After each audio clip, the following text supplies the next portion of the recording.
เอากระตุกมาพี่กระตุกตัวนั้นเด้อเออแม่จะไปล้างมานี่มีอยู่แนวพัดจะเลยอันแนวพัดถ้วยเด้เออไปนะแม่หมูไปลงโอ้ยตายคักมานี่ตายแน่ๆเอาสมพอดอมันยังไม่ได้กินหมูเฮาโซนเอาหมดแล้วบุญเพ่งต้องเฮ็ดโหดีๆเด้อกันยันหมูเฮาเนี่ยเอ้ยสาร้อยเพิ่นสิล้างเด้อพ่อพี่น้องเด้อเพิ่นต้องสูบน้ำเสือนี่เด้อนี่เสือคัน3เด้อพ่อพี่น้องเอ้ยนี่คันมีสูบตัวนี้นี่ก็ไม่ได้เนาะมาเดี๋ยวสูบนี่เอาอันนี้พัดก็ได้นี่มันอ่อนอยู่แล้วก็เสียเพิ่นทำความสะอาดนะพ่อพี่น้อง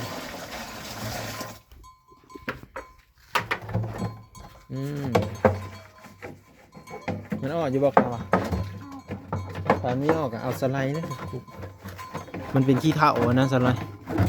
เพราะว่าเราไปตักน้ำอยู่ตามธรรมชาติเนาะวันนี้เลยเราไม่ได้ล้างนะพ่อพี่น้องคันเราล้างก็คือมันออกจำว่าเอาอันนั้นพัดของรถไม่ต้องออก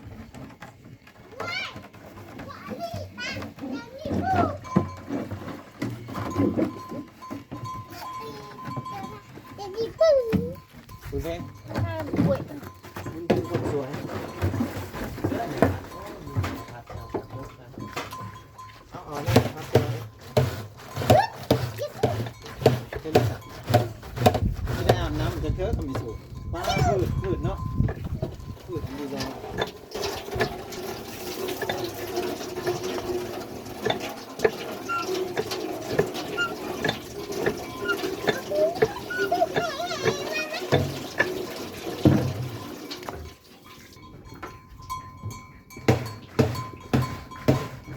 ช่วยมันแยงปะมันฮักคนอื่นเป็นโทษอยู่แล้วที่ต้องมาแปลงกอกน้ำมูลเพ่งอยู่แล้ว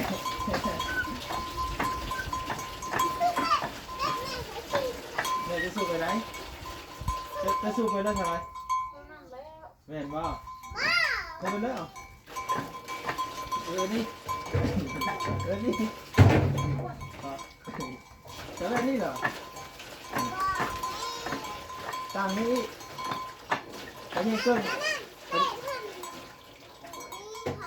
เดี๋ยวนี้เดี๋ยวนี้เดี๋ยวนี้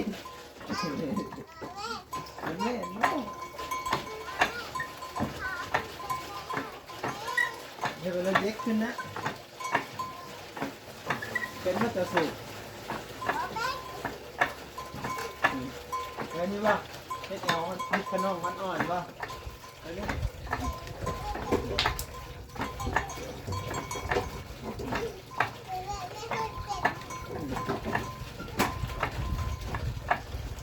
ลงทุนมาซุปน้ำเพื่อบุญเพลงอาบได้ไหมบุญเพลงไม่ได้กินขนมม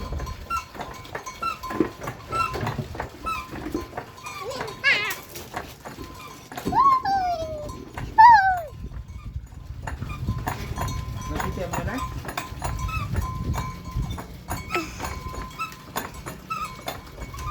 จำดีๆเด้อเดี๋ยวมันตกนะมาโทษสร้างคือมาเต็ม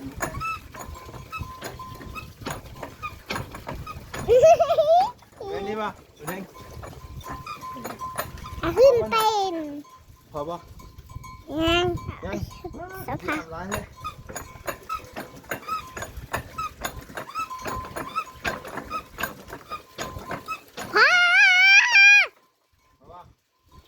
มาไปอาบอันนี้จัดไปเป็นยัง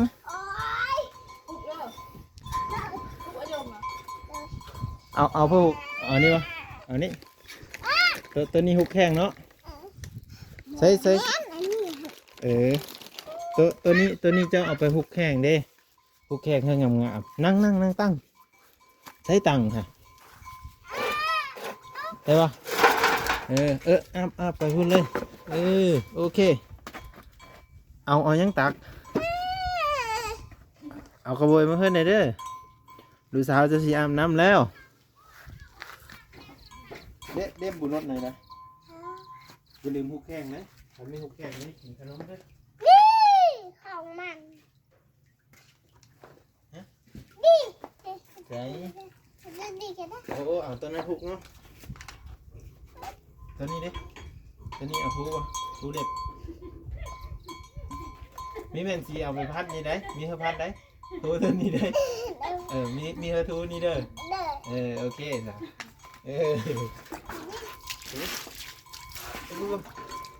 ชิวพลานเนาะนี่เสื้อสบู่จะได้สบู่หกนี่อันนั้นวะนี่เขาไม่ค่อยจะใส่เดินนี่ คิดพญาหกนั่นแหละงามอันนี้มันเปิดหมดเลยฮะมันก็งามเลย อยากฟ้าดิเอาหน่อยไหมมีเสื้อวัสบู่ฮะเดี๋ยวว่าเสื้อสบู่นำมันสีอ่อนยังว่าเบิ้งไอสีหกเลยนี่เบิ้งนี่มันอ่อนนะไอสีใส่น้ำให้จ้ะใส่น้ำให้เดี๋ยวค่อยหุบเด้อแข่งบ้านกีฬาเด้อบ้านแม่ผูกบ่ผูอยู่ถึงหรือบ่แม่จะมาอาบน้ำมาดิแม่จะอาบน้ำอยู่แม่บ่แม่ขี้โต๊ะบ่จะนอนก่อน จะนอนก่อนโอ้ยขันแฮวได้อยู่หุบเด้เนาะโอ้แห้งๆบ่จอดเอาเลยเอาละนี่เมื่อสิบ่เจ็บบ่เดี๋ยวนะค่อยๆหุบเลยจะหุบแห้งมันมากนะนี่เป็นเท้าเลยน้ำเลยไม่ได้บอกกับเท้างานเลยเนาะพี่ก็หุบคู่มือเด้ออาบน้ำคู่มือเลยหุบเด้อเบิ้งในอ่างอย่างนี้ได้หุบดำเลยอันหุบนี่ก็อ้อคือกันเลยอันนี้ไม่ได้หุบก็ได้ไม่ถือน้ำมันจะเจ็บเลยข้างนั้นเนี่ยเบิ้งในนี่ดับมันแท้ถือเรื่องที่ดินนะอันนั้นสเต็ก สติ๊กโอ้เอาสติ๊กขาเขาเข้าเอาเบิ้งนั่นนี่เรียงงามนะครับพอแล้วดิเอาไว้อาบเนี่ยพอแล้วเนี่ย ว้าวนี่มันอยู่อีก เบิ้งนั่นดิ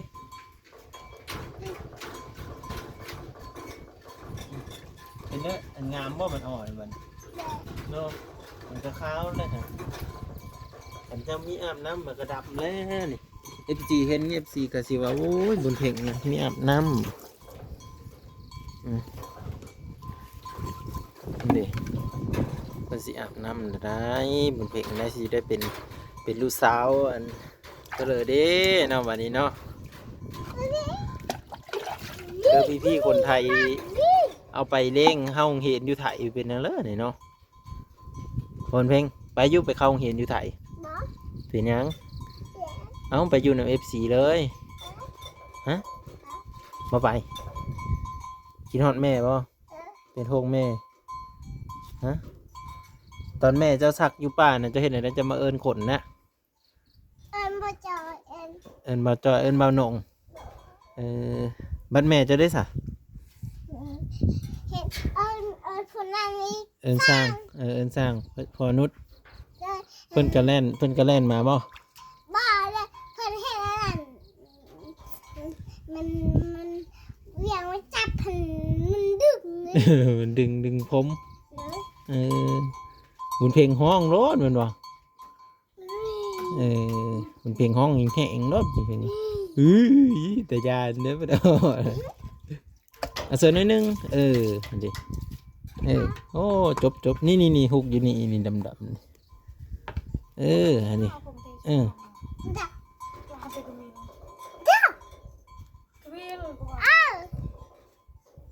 ค่อยๆฮุกเด้อฮุกแหงเจ็บได้มันลอกเอาดูได้หนังมันลอกเอาหมดนั่นโว้ยเปื่อยหมดเลยเพ่งย่างไม่ได้เห็นเลยเหรอ ค่อยๆฮุกเลยอย่ามันเจ็บตอนน้ำเสื้ออันนี้ก็ขาวเลยดิ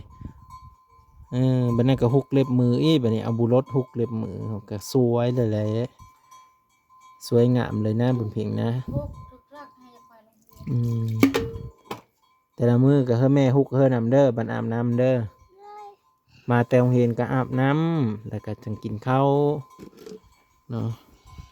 ข้าวเฮ้ย ฮะ ถือข้าว ถือข้าวสิถือข้าวไปกินนะถืออยู่แต่ว่าตอนแรกอันนี้สะ ตอนแรกไปกินอยู่เพื่อนแม่ ตอนแรกมากินพี่บ่ก็แบบนั้นแล้วนั่นเลยสวยงามเลยบัดนี้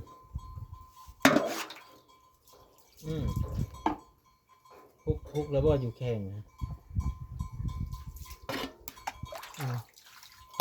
เสื้อลายนะมึงกันอีต้นผู้สูบเพื่อนนี่เดี๋ยวเพลงเสื้อแม่จะได้เป็นคนสูบเพื่อนเป็นกันเนาะเธอบ่าวบ้างสูบเพื่อนแล้วกับแม่เป็นสูบเพื่อนอีกเป็นทาข้าวแป้งทานกินทาผิวเสื้อกับน้ำกินกับหอมหนูเลยนี่เอาแล้วนี่วันนั้นน่ะค่อยๆฮุกเด้อนั่นมันออกเลยมือหน้าก็ฮุกอีเจ็บบ่มันเดือดงามเลยเอาอาบเลยแบบนี้เอาอาบเด้อคลิปนี้สิมีติดลิขสิทธิ์สิมีติดแดงติดเลิงอีกแล้วนะมาติดงานอาบน้ำก็น่าจะมีติดแล้วเนาะเพราะว่าอยู่นำผู้ใหญ่อยู่เล็บได้เล็บมือดิมันก็เปื่อยล่ำๆหน่อยนี่ก็ไม่ได้อาบน้ำลายผิดเลยไม่อยากลายเดินแล้วโอ้ยมีตายานแท้แม่ไม่อาบฮะนะโอ้ยคือเป็นอย่างนั้นเลย ยี่หุ่นปากข่อยยี่ดันกะอาบยี่หุ่นปากข่อยกะอาบบ่แม่บ่อาบเพิ่นบ่ปากข่อย บ่ไอ้ถามแบบนี้แม่เจ้าก็อาบน้ำเพิ่นได้ดูบ่มาอาบโอ้ยสลอยคือมันใจจืดใจดำมันเป็นเพ่งเลยสลอยคือมีอาบแต่สลอยว่าอาบน้ำเพิ่นตลอดได้อาบน้ำให้ข่อยนี่เห็นจังโอ้ยตายครับสลอยขี้โต๊ะบ้างแล้วพี่น้องแม่จะได้อาบอยู่อาบมันค่ะเจ้าได้เจ้าบ่อาบข่อยอยากอาบมาให้อาบข่อยได้อาบยืมคนอื่น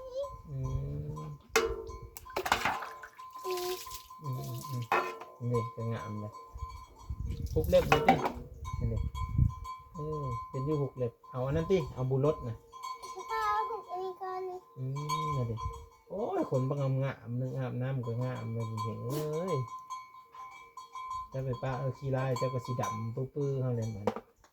ขาวจ้วแล้วขนข้าวเลยจ้าเหรอไปดินก็ถือเกิบเด้อไปดินเด้อถือเกิบไปอาบเสื้อกระโตแล้วไปอาบเสื้อตะตีนมาบ้างสิได้สูบน้ำให้ไหมแล้วนี่เบิ่งขัดแต่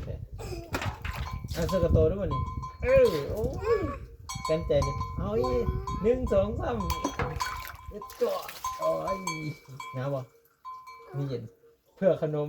คุณเพ่งทำได้ฮุกเล็บเอานั่นดิเอาอันนั้นบุรถนะจะกอาบน้ำเป็นเนี่ย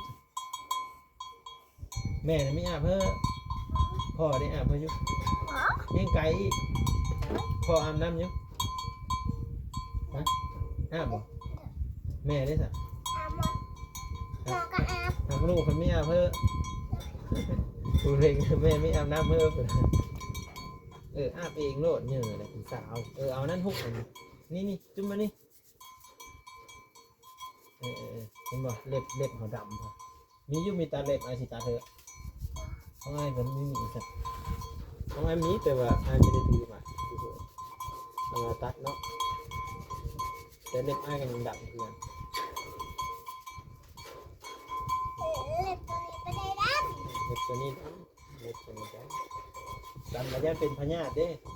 มันทำกินข้าวนี่มันก็ข้าวแล้วนี่นี่นี่โป่งนี่โป่งหมดตัวเป็นขาวได้นี่เพิ่นสิลอกคราบเด้อไว้พี่น้องเพิ่นสิย่าเป็นลอกป้านะ ำพี่ขาว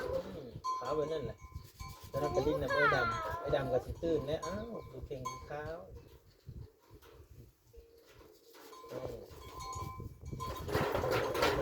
จะได้กับขาวเลย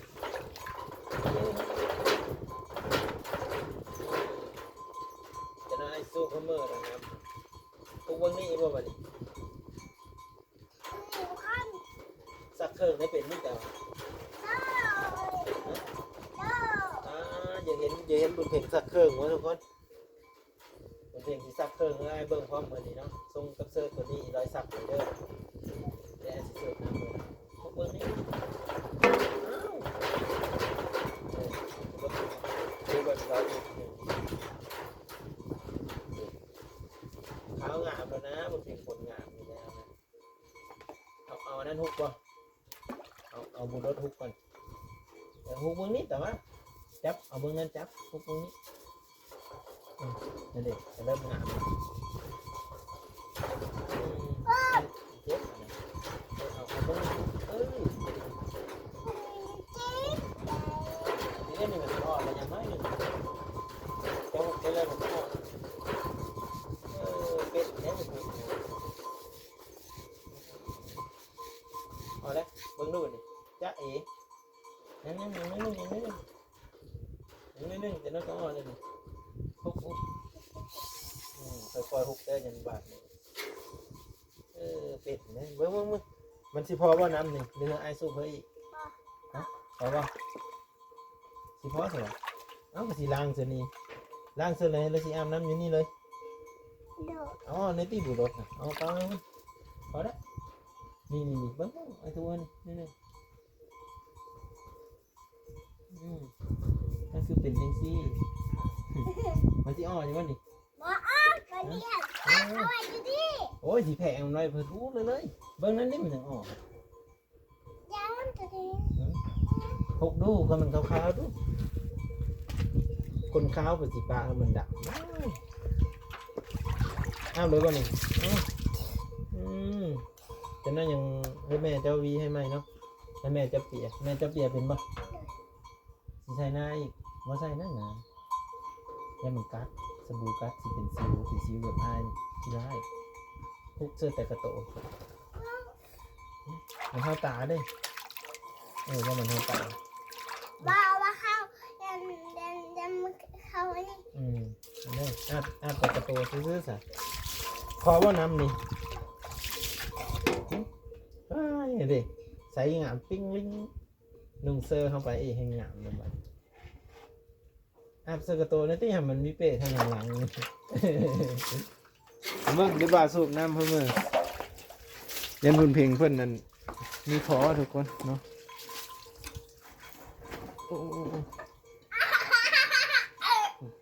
มันเกาะนึงเลยพอไหมฮะขอนะอาบน้ำไม่เลยอึ๊บ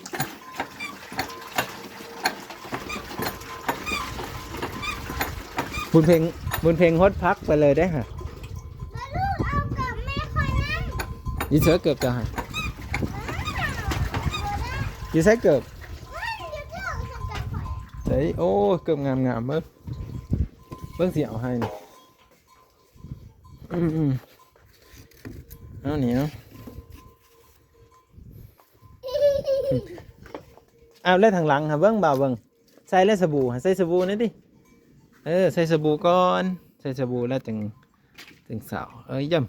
ำนี่ฮุกใส่หลายๆฮุกใส่หลายๆบนคอมันอยากดำแถวขาแถวแข้งก็ใส่เด้อมันจะงามฮุกใส่อีกสบู่ฮะฮุกสบู่ใส่หลายๆมันก็หอมเลยได้แบบนี้ได้หอมจั่วเลยได้จริงขาที่ใส่ไม่ขานะ ขาแข้งมันน่ะใส่หมดแบบนั้นเด้อแต่ละมื้อเด้ออ้ายสิได้มาหาคู่มือแต่ว่าอ้ายก็ไม่มีขนมมาเฮ้อแล้วมาหาคู่มือไม่มีเงินซื้อแล้วแต่คอพุ่นว่าหลงเยี่ยมโอ้ยเก่งอันนี้แต่น้อยเพิ่นสิเฮาไปนุ่งเครื่องไหมแล้วก็บ่บังจึงสิเปิดโตเพิ่นไหมได้บาดนี้ได้เพิ่นก็งามอยู่ได้แล้วก็หับขนมไปอีก2ก้อนน้องเพลงสักเครื่องเพิ่นสิสักเครื่องได้บัดนี้นี่เอาพอเสือแผ่เสร็จเด้สิขึ้นไปเสร็จอยู่ถึงบ่เอาซบเกือบบัดนี้ซบเกือบมันเปื่อนน่ะอย่ามันซบใส่รถซบใส่เลยเยี่ยมแล้วก็เจ้าก็ล้างตีนเดี๋ยวเจ้าขึ้นไปถ่ายเครื่องเด้อบัดนี้เด้อถ่ายเครื่องแล้วจึงลงมาซักเครื่องเด้อแล้วก็จึงถือเครื่องลงมาซักใหม่ไปเดี๋ยวไอซีเบิ้งเจ้าEP ต่อไปคอยว่าเอากอดแม่คอยนี่ เกือบแม่เจ้ามันใหญ่มันขี้ร้ายเจ้าต้องถือเกือบงามขนงามอย่าลืมเด้อเสร็จให้มันงามนุ่งเสื้องามเด้อ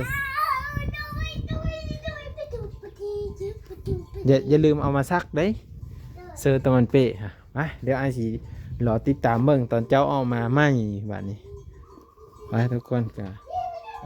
บุญเพลงเพิ่นอาบน้ำแล้วเด้อบัดนี้เนาะกะรอติดตามเบิ่งจะนั้นเพิ่นสิออกมาเมื่อนะทุกคนเราจึงถ่ายคลิปให้พี่น้องได้เบิ่งอีเนาะ FC ได้เบิ่งอีเนาะบุญเพลงเพิ่นก็จบหลายทุกคนเนาะเอาบอกเพิ่นก็ได้เพิ่นก็เฮ็ดเหมือนพี่น้องเนาะเพราะว่าเด็กซ้ำนี่หันกำลังแบบสอนง่ายเลยนะกำลังแบบเข้าใจง่ายเนาะเข้าใจง่ายสมกับ FC เว้าเนาะกำลังเป็นตาหักเป็นตาแพงไว้พี่น้องรอเบิ่งรอชม EP ต่อไปพี่น้อง